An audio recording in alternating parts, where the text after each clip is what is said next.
Passionné de malinois ou simplement curieux de mieux comprendre ton chien? Tu rêves d'avoir un malinois calme à la maison, apaisé et équilibré, mais tu galères à canaliser son énergie? Rassure-toi, tu n'es pas seul. Beaucoup de maîtres font une erreur majeure en pensant bien faire et cela empêche leur chien d'être zen chez eux. Aujourd'hui, je t'explique cette erreur numéro un, pourquoi elle est contre-productive et surtout comment y remédier avec des astuces concrètes et des exercices simples. Avant, les conseils donnés dans cette vidéo ne doivent pas être interprétés comme des instructions rigides ou des recommandations absolues.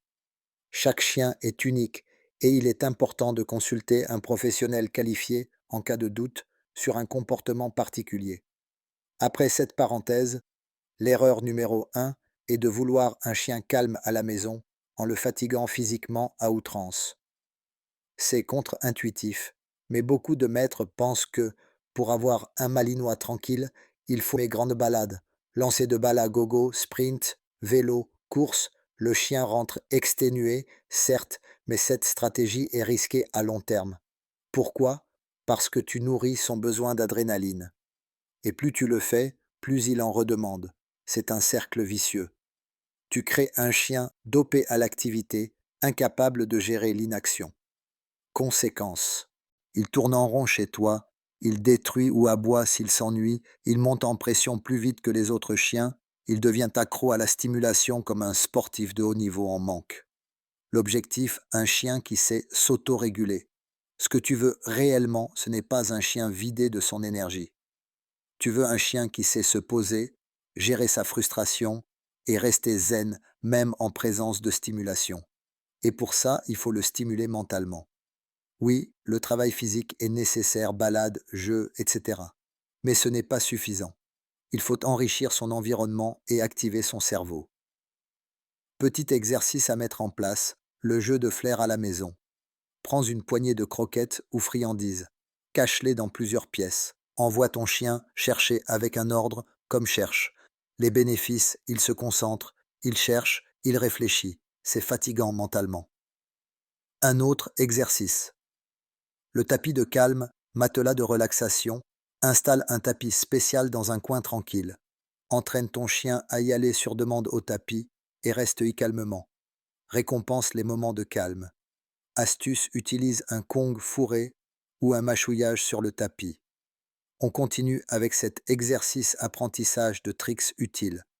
Tourne, ferme une porte, recule et autres. Des petits exercices rigolos qui activent le mental. Comprendre le besoin de contrôle du malinois. Le malinois est un chien de travail. Il a besoin d'objectifs, de comprendre les règles et de sentir qu'il a un rôle. Sinon, il improvise et ça finit mal. Ton job être un guide sûr, pas un distributeur de sport. Les erreurs à éviter à tout prix. Faire 1 heure de balle par jour pour le fatiguer, erreur classique. Tu renforces son obsession. Ignorer les signaux de stress. Allaitement excessif, yeux globuleux, aboiement intempestif. Ne rien faire quand il est calme, au contraire. Renforce ces moments par des caresses, un mot doux ou une friandise posée discrètement.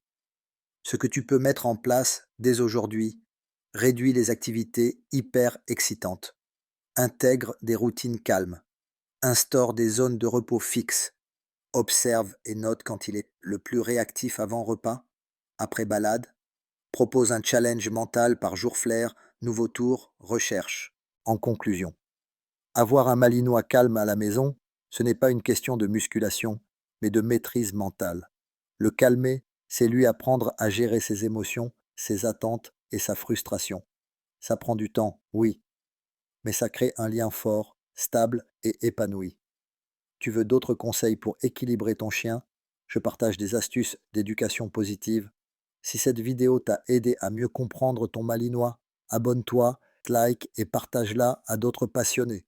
Ensemble, faisons grandir une communauté basée sur le respect et l'éducation bienveillante.